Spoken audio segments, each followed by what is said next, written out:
fireworks, soccer, haunted ships, and music concerts. These are just a few of the things that the City of Deltona's Parks Department has to offer in 2015.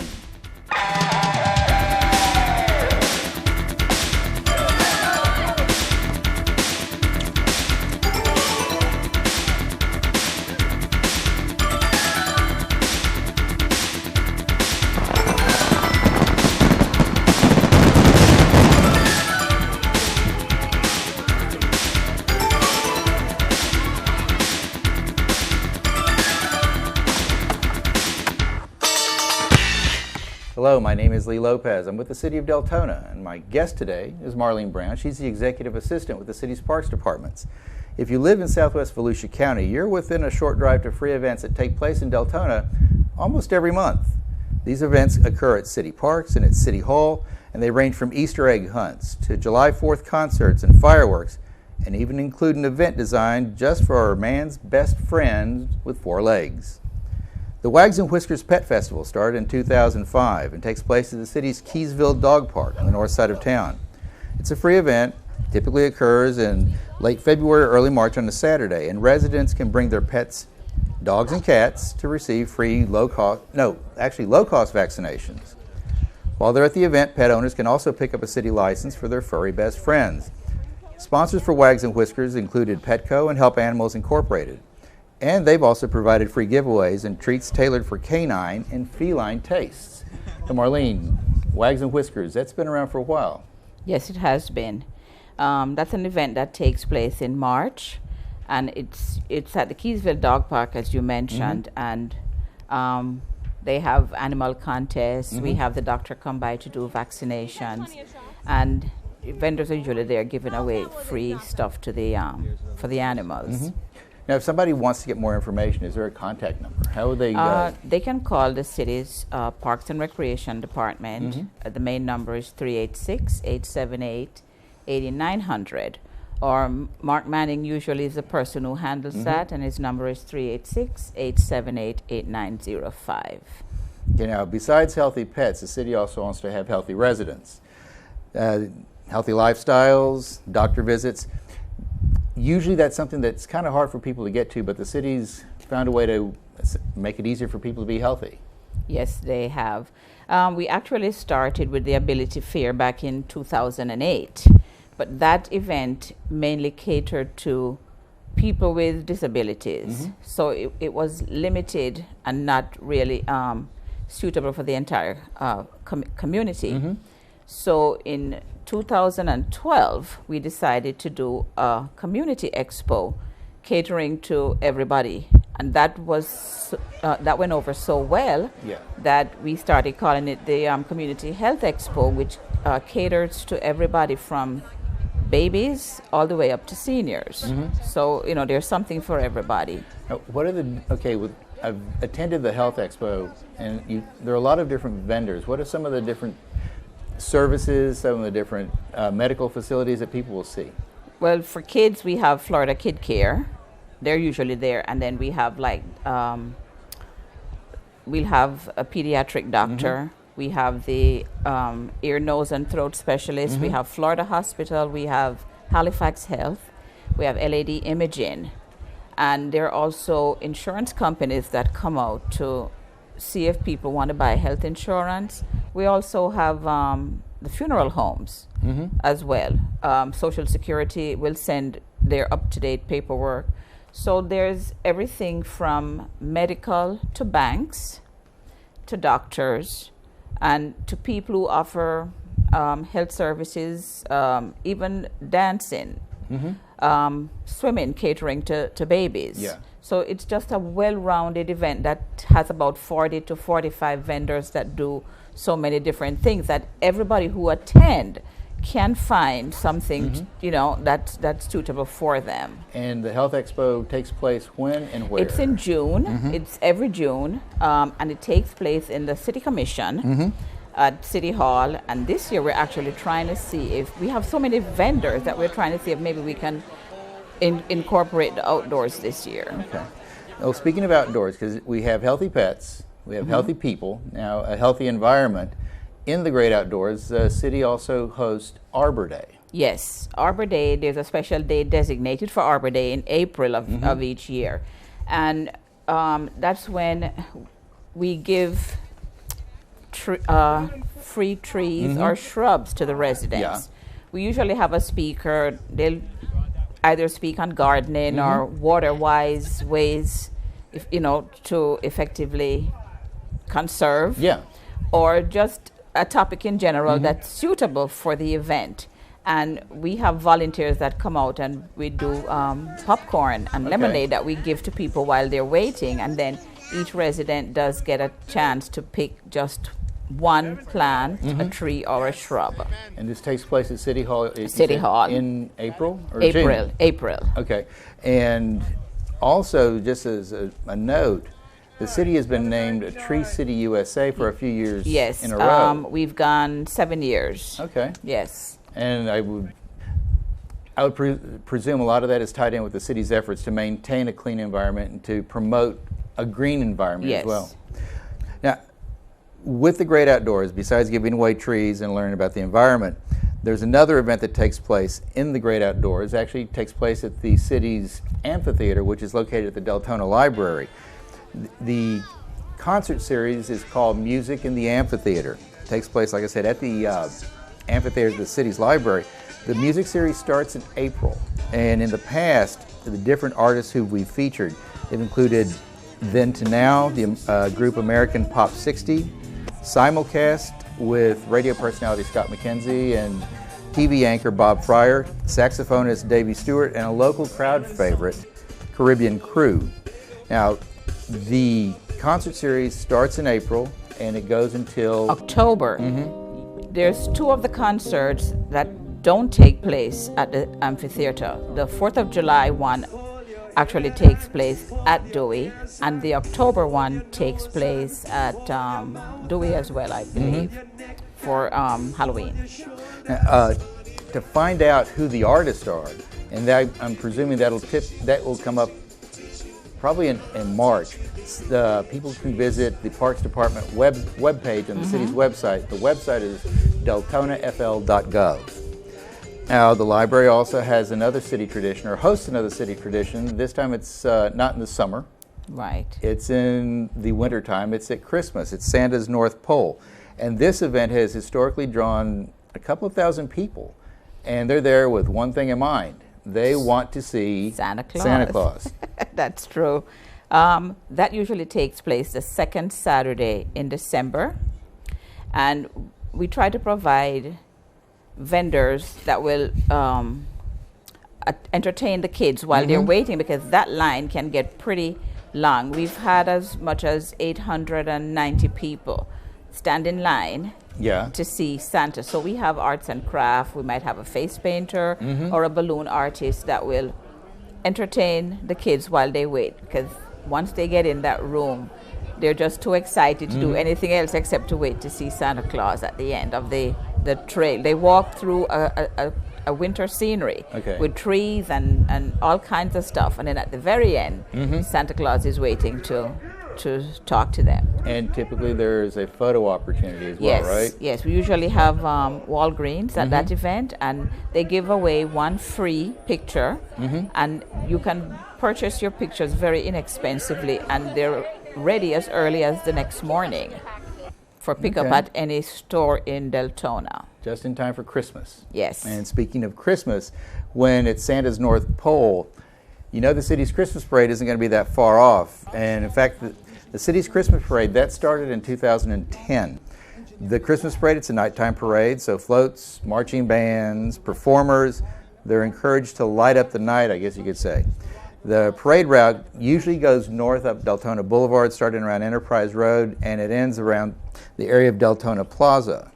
Now, if people are interested in participating in the parade, they want to enter a band, they want to enter as a float, they can, again, visit the city website, deltonafl.gov, and the applications will be on the website. They don't typically post the applications until August or September. And from what I've seen, putting the parade together is a pretty big event, and it's a pretty intense as far as like manpower. There are a lot of departments that are involved. The Parks Department, you guys provide a lot of the logistics, correct? Right, and we actually make the float for Okay. the city commissioners and the mayor. Okay, so you guys do have float building duties. Yes. Now, Christmas is not the only holiday that has an event that's wrapped around it. In the springtime, right before Easter, the city celebrates Easter with its annual Easter egg hunt extravaganza. This takes place at Dewey O'Boster Park, and that is one of the big kickoffs for the Parks Department at the beginning of the year. Yes, it is. It takes place always on the weekend before Easter. And so this year it falls in March. It can either fall in March or April, depending on when Easter weekend is. But this year it's going to be in March. We have egg hunt for kids from ages 2 to 10. We do have other things for the older kids, but the egg hunt caters to 3 areas for the younger kids, then the 4 to 6, and then the 7 to 10. In addition to the egg hunt, there's about 25,000 eggs spread. How many yes, eggs? there's a lot of eggs. Yeah. And in each group, there's an egg that has a ticket. You take that and you can turn it in for prizes. We Okay. usually have gift baskets. Yeah. In addition to that, we also have bike giveaways. We usually have 1 bike per age group, which is for the same age group as the egg hunt. Then the sheriff's department will do fingerprinting, Okay. free of cost for the young kids. We have games, we have bounce houses, and we usually have a few vendors that support events that cater to kids. Okay. So they'll be there as well. And it's also another photo opportunity. Instead of Santa Claus, We have Mr. and Mrs. Bunny, and that's another Walgreens photo op where they come, take the pictures, you get your free picture, and you can purchase more if you wish to at the store. okay. Now, a little later in the year, because the holidays that take place in the spring, the summer, and the fall, we have them covered here at the city. Extravaganza took care of the spring season. Right. In the middle of the summer, July 4th, it's an event with a little more boom and bang, I Yes, guess you it could say. It's is. the city's annual 4th of July fireworks extravaganza. This also takes place at Dewey O'Boster, and the public is encouraged to bring their lawn chairs, bring their picnic baskets, and make an afternoon and an evening of it. It starts off with a concert. It's free. The guest artists, usually it depends on who they are, it varies each year. But the concert leads up to the fireworks display at night. Now there are also games and other things for families to do. Yes. That's a big event where we have quite a bit of food vendors. So, you can come out and have your meal there without doing anything at home and just relax. The older kids, there's games for the young kids and the older kids, and then there's the music, there's the food vendors, there's just so much to do, and then everything culminates with the fireworks at about 9:15. Now, this one in the fall, it's a little bit more boo than boom. It's the city's annual Spooktacular, and it's a 2-night event. It's the city's, I guess you'd say, like a Halloween fair. Right. And this has been going on, oh gosh, since when? Halloween has been going on for, I'd say about 10 years. Okay. And there are a lot of different components to Spooktacular. There's a Yes, haunted it trail. is. Another one of the city's departments puts together a haunted ship. There are a lot of games. There are costume contests, Pie eating. contests. So tell me some more about how everything is put together, especially like with the haunted trail. And this is something that's not done with just city employees. It's a big event. Right. Well, Parks Department, usually a few months ahead of time, they have to start decorating the trail, because that's extensive work to get the trail ready for the event. This takes place the weekend before Halloween. We do it the weekend prior to the actual Halloween event. Friday night, we just have the trails, Yeah. the haunted ship. It's more for the older kids and the adults, not for the younger kids. We have to find at least 80 volunteers to work on the trail as actors. Without them, we couldn't have a trail, because they're the ones that scare the people as they walk through. The second night, it's open to the family. That's when we have the food vendors. We have games for the little ones, games for the older ones. We have the DJ. We have the pie eating, the food contest, costume contest for all ages, and it's just a bigger event on the second night than it is. And that second night, I need even more volunteers because we need kids to run the games and to assist with running water to the different booths. So it's one of our bigger events, and that's where I do end up needing like 200 volunteers. Now with the games, how many games typically? We usually have about 20 games. And they range for kids who are like babies, where you just drop something in a bottle or just throw, to where you stay further to do toss the football games. There's lots of games, and of course they all have scary names. That's cool. Now, one of the things that we talked about was the haunted trail, and very briefly I mentioned the haunted ship. This is a haunted house, I guess you say. It's put on by one of the other departments, the Public Works Department, and the haunted ship has become something of a tradition with Spooktacular. The Public Works Department builds a ship on dry land, and it's populated by dead pirates, zombie pirates, ghosts, all sorts of ghouls and goblins. And usually there's a pretty good line to get into it, which I guess that's the best testament to how popular it is. Because of the popularity with the haunted ship, and you can only do a good thing so many times before people start to expect it. I was told that the Public Works is going to change it around. They're going to surprise everybody with a new haunted house this year. So it'll be interesting to see what they come up with. Now, these events that we had talked about, Extravaganza, 4th of July, Spooktacular, they all take place at Dewey O'Boster. Dewey O'Boster is one of the city's premier sports parks, and there are several sports parks that specialize specifically for certain types of sporting events. Boster, its primary attraction are its soccer fields. You have other parks that specialize in Little League fields. There are the skate park, which has essentially it's like a bike or a skate arena, and there's other parks with tennis courts, basketball courts, and there's even one with a splash pad for children.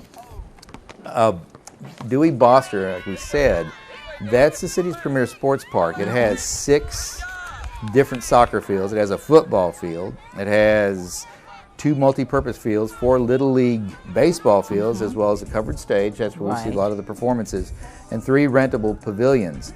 Now, with the soccer fields, those are the home to the city's youth and adult soccer leagues.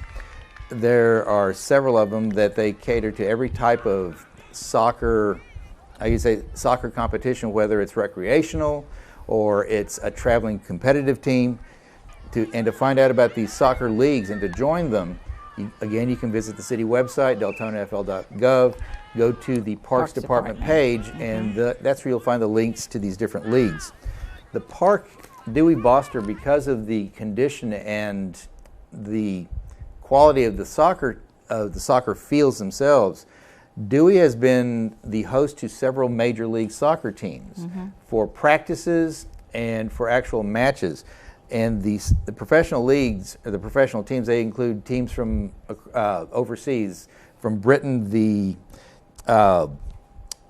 Bolton Wanderers, most recently Fluminense from Brazil. They use the Dewey Boster for practice. The Philadelphia Union, for a couple of years in a row, they practice at Dewey Boster. And now Central Florida's own Major League Soccer franchise, the Orlando City Lions, they also use Dewey Boster as a practice site for their games as well. And with that type of work, that type of maintenance, it's a lot that you guys wind up having to do just to keep everybody. There's a lot that goes into maintaining those fields, yes. Now, Van Park, that's located in Southwest Volusia. That's home to the Deltona Little League. And in fact, it's going to be kicking off its season in the spring. And that park itself has 4 fields that are suited for the different levels of Little League play. If you want to trade in a soccer ball and a baseball for a skateboard and a bike, the Lake Butler Skate Park. Right. Now that's correct. over off of Portland Boulevard. Right. That they have a skating surface and a biking surface, and the hours are Monday to Thursday 4 to 9. Friday and Saturday it's 4 to 10, and on Sundays it's from 3 to 6. Now there is a $5 fee that gives you a pass, which is good for 2 years for you to use the skating and the bike park. Okay. Now West Cryle, that's located almost in central Deltona. That's, I guess, the best definition of a multi-use park. You have softball fields, you have baseball fields, there's tennis courts, basketball courts, community center that also has a gymnasium. And a walking trail. And it also has the city's splash pad. Right, that opens from June and runs through to September. It's open every day from 10 to 6 except for Monday, which is the maintenance day. We don't open that on a Monday. And that is so popular that during the summer months we do rent the pavilions in 5-hour increments to allow 2 families per day to be at one pavilion, because everybody wants to be at that splash pad. Okay. Now, what is the age limit or the age guidelines for the people who want to go to the splash pad? The kids have to be, the younger kids have to wear swim diapers. Okay. And all kids have to be monitored by their parents. So, like, say, a child from like ages, what, 2 I'd say to... from 2 to 12. Okay. I'm sure older kids do go in too. Yeah, they're going to sneak in, not telling you what. Now, West Cryle, I said, that also that has a community center. There's another park, Harris-Saxon, which is on the north side of town, and I believe that's in Commission District 1. That also is home to another community center. And Harris-Saxon, that has also basketball courts and tennis courts. Right. And last year, in 2014, the city dedicated a special trail at Harris-Saxon. Right. This is under the Kiwanis umbrella, the Born Learning Trail, which is actually an interactive tool that supports early learning. They put in a 10 outdoor game trail, as it were, for young kids, which is supposed to help boost their literary skills, to promote family engagement and support an active lifestyle for the younger kids. And it's called the Born Learning Trail. Okay. Now, there are other parks that their main draws water. Campbell Park has a multi-level pavilion that is lakefront. And I believe, in addition to that, it's because Campbell Park has also undergone some renovations and some improvements with the facilities. Yeah, there's also that waterfront boardwalk. The 2-story gazebo is actually, a lot of people think it can be rented, but it cannot be. It's the walk through to get to the waterfront. You can take photo shots on the second floor overlooking the lake. We have volleyball courts, tennis court, the walking trail, and we do have pavilions there, and a field that people do use. Okay. So you have Campbell Park with its lake, and there's also Deltona's lakefront boat ramp, which is the boat ramp. It's the primary way for people to launch their boats into Lake Monroe from the north side of the lake. Right. That's located off of Lakeshore Drive. Any given weekday, weekend, you will see fishermen, kayakers, canoeists, anybody who has an interest in getting out on Lake Monroe. That's where you'll see them at the boat ramp. And what's nice about the boat ramp, it's typically not very crowded. Right. Because it's on this side of the lake, and more people will go to the other side of the lake, to Sanford, I guess. So it's kind of like Deltona's hidden secret as far as getting onto Lake Monroe easily without having to wait in line. Close to the boat ramp, in fact it's less than a mile away, is one of the city's newer parks, Thornby. Thornby Park is actually located on a historic tract of land. It used to be the old Thornby Estate, which borders Lake Monroe. So in addition to Thornby being on a historical parcel of land, it's also home to the city's Inspiration Playground. Inspiration Playground in itself is fairly special because of its attributes and its accessibility. Yes, it's actually one of a kind, and I don't think there's any more like that in this area. It the equipment there caters to people with different abilities, and it's easily accessible. Yeah. For kids with handicaps too. Now, Thornby is at one end of the county's River to Sea bike trail.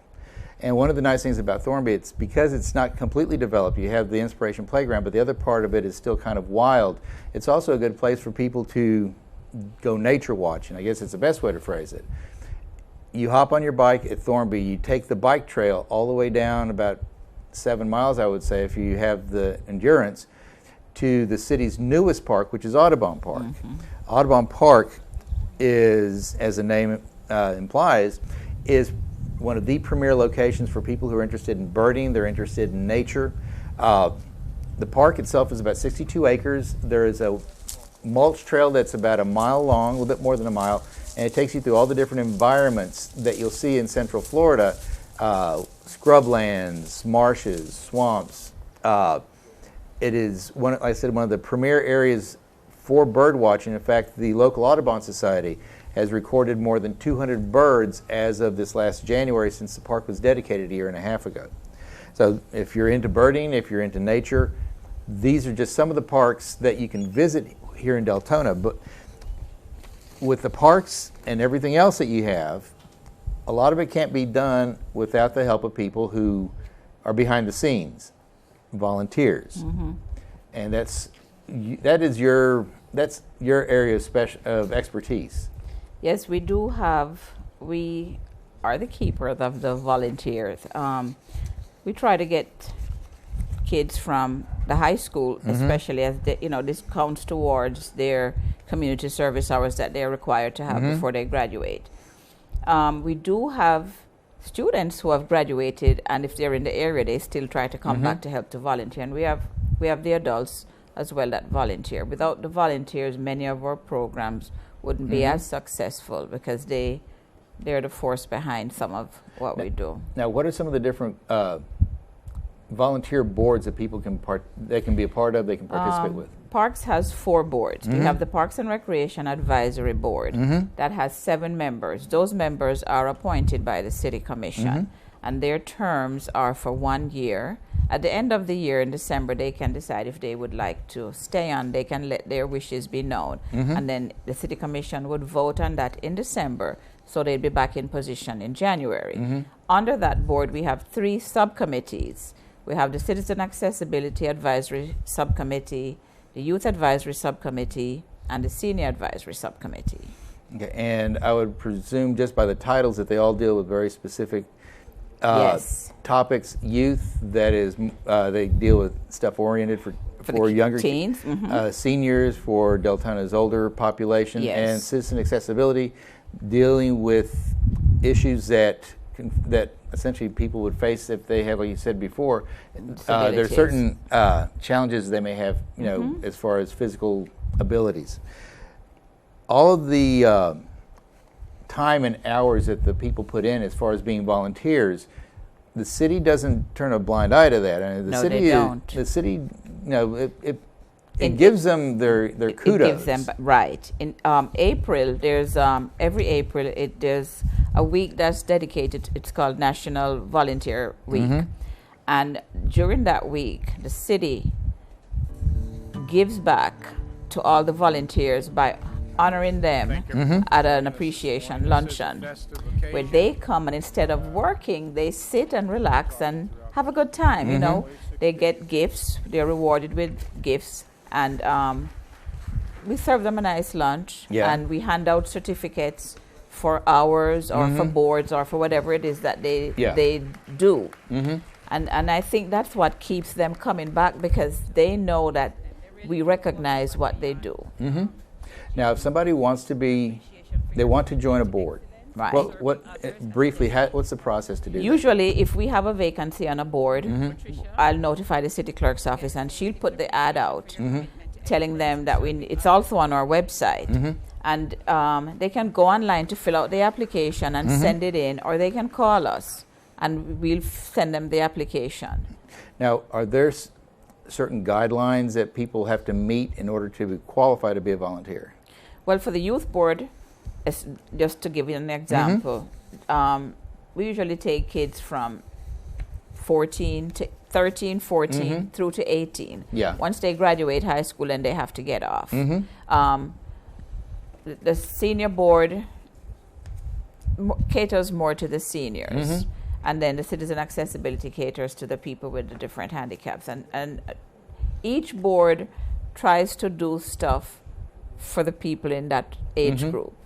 And usually, one of the basic requirements is you have to be a resident of the city, You have correct? to be a City of Deltona resident to be on any of our boards, yes. And as you said earlier, the terms typically are 1 year. 1 year, and they can say they want to stay, and we've had people on the same board for years. So they do have a choice of staying on. Anything else that you can think of, Marlene, that is important as far as like for the volunteers that people, may not realize? Sometimes I don't think people realize that we do have volunteer opportunities, or that we do need volunteers. So if they go to the city's website, they can get that, or they can call the 878-8900 phone number, and I can give them information on how to volunteer, because we always need volunteers, because every year we lose kids when they go off to college. Yes. So just to reiterate, as we start to wrap up the program, to get information about the different events, to be a volunteer, to find out who's going to be performing at music in the amphitheater, you can go to the city's website, www.deltonafl.gov, and go to the Parks Department tab, and you'll find the calendar for the different events. You can also contact the Parks Department by calling 386-878-8900, and whoever will answer, they typically will be able to give you the information that you need, as far as renting pavilions, what are the different park facilities, park hours, things along those lines. Marlene, thank you very much for joining me today. So like you heard, 2015 is filled with events, sports leagues, holiday celebrations, and a chance to give back to your community here in Deltona. So when you ask, what is there to do? The answer is as simple as going to the Parks Department website and giving it a look. There you'll always find something fun for you and your family. Thank you for watching.